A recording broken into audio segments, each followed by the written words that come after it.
You're listening to the Winsight Podcast Network.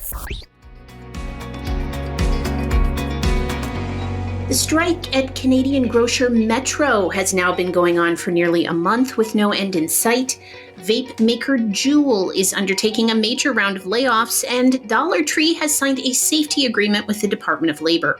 Welcome to Retail Daily, your quick look at the top headlines from CSP Daily News and Winsight Grocery Business. I'm Heather Lally, Editor-in-Chief at WGB. And I'm Steve Holtz, Editor-in-Chief of CSP. As the strike against Canadian grocer Metro nears the 4-week mark, picketing has expanded to 2 distribution centers in Toronto. National Union Unifor said the secondary picket builds on the work stoppage begun July 29th by 3,700 workers at 27 Toronto area supermarkets.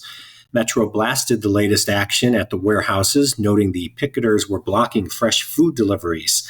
The two sides remained far apart in negotiations. Metro said the union declined its latest request to meet and an offer to bring in a third-party conciliation officer, while Unifor said Metro has yet to come back with a serious contract offer. Altria subsidiary Enjoy has filed a complaint against vape manufacturer Juul Labs with the International Trade Commission. The complaint alleges some Juul products infringe certain patents owned by Enjoy, and it seeks a ban on the importation and sale of Juul electronic vapor products, including its currently marketed Juul device and Juul pods. The complaint follows similar accusations from Juul filed in June, claiming the Enjoy Ace e-cigarette device infringes on several of Juul's patents. In a related story, Juul Labs announced a company restructuring today aimed at reducing the vape company's operating costs and, quote, positioning us to continue to advance our mission during a period of regulatory and marketplace uncertainty. The restructuring will include laying off 30% of the company's staff, or about 250 employees. While Oregon convenience store chain Plaid Pantry waits patiently for the EV charging station it ordered months ago to be installed, the vendor it selected has closed on a new round of $11.5 million in funding. Electric Era's total investment take is now $19 million. Electric Era's goal is to install 10,000 charging stations across the country by the end of the decade. Its CEO, Quincy Lee, said the heat prevented the company from pouring concrete and delayed installation of Plaid Pantry's charging station, but said it should be in the ground in the next week. Dollar Tree and its banner Family Dollar must pay $1.35 million in penalties and undertake a nationwide safety assessment at all of its stores, part of a settlement agreement announced Wednesday by the U.S. Department of Labor. Virginia-based Dollar Tree, which operates more than 16,000 locations, has long run afoul of safety standards set forth by the Occupational Safety and Health Administration, racking up millions of dollars in fines in recent years. As part of this settlement, Dollar Tree must create a plan to identify the causes of its safety issues and make operational fixes within the next 2 years. The discounter also must remedy blocked exits, inaccessible fire extinguishers and electrical panels, and improper material storage at all of its stores within 48 hours of being notified by OSHA. Petroleum Marketing Group has purchased Mystic Oil, which sells fuel on a consignment and wholesale basis to approximately 150 Gulf, Citgo, ExxonMobil, Shell, and unbranded customers in Connecticut, Massachusetts, Rhode Island, New York, and Vermont. Grocers and other big box retailers could end up paying $5,000 a year for each one of their self-checkout stations in the Chicago suburb of Evanston, Illinois, if a city council member there gets his way. Councilmember Devin Reed is set to propose a new tax that he said would apply to about 50 of the automated registers in his city. That includes self-checkout kiosks at stores like Whole Foods, Target, and Juul Osco. Each retailer has 2 locations in Evanston. Whether they're grilling or not, this Labor Day, 9 in 10 consumers plan to buy food and 55% plan to buy alcohol. That's according to Chicago-based data and tech company Numerator. 83% of those celebrating plan to buy hamburgers, 67% hot dogs, 60% chicken, and 41% steak. according to Numerator's 2023 Labor Day intentions preview. 3/5 of consumers plan to grill, making it the top celebration intention for 2023. Count me among those intending to purchase alcohol.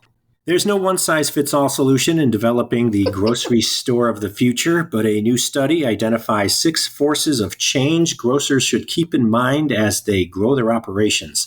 Released on Wednesday, Deloitte's The Future of Grocery Retail report surveyed more than 800 industry leaders, economists, sociologists, policymakers, and others over the past 18 months to gain a better understanding of the biggest factors facing the industry. Those 6 forces of change include the changing consumer, evolving society and culture, the growth of new technology, radical industry upheaval, extreme climate change, and shifting economics, policy, and power. Aldi's rapid store count growth continues with 3 new stores opening on Thursday in 3 different states, Ohio, Pennsylvania, and Arkansas. The discount grocer last week surprised industry observers when it signed a deal to buy Winn-Dixie and Harvey's supermarkets from Southeastern Grocers, which would add about 400 locations to its portfolio. Following Aldi's acquisition announcement, the grocery industry's largest union, United Food and Commercial Workers International, voiced its concerns, issuing a statement against the transaction. Target-owned delivery service Shipt has named Smrtha Iparthi Chief Technology and Product Officer. The Alabama-based tech company announced on Tuesday.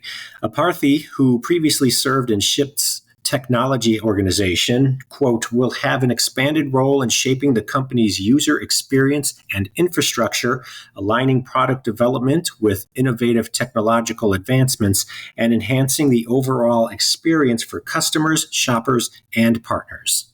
Spartan Nash has continued the refresh of its board of directors. The grocery distributor and retailer on Wednesday named Carrie McPherson, a 37-year veteran of Ernst & Young, as an independent director effective immediately, serving on the audit committee. 5 of the board's now 9 members have been appointed in the last 5 years.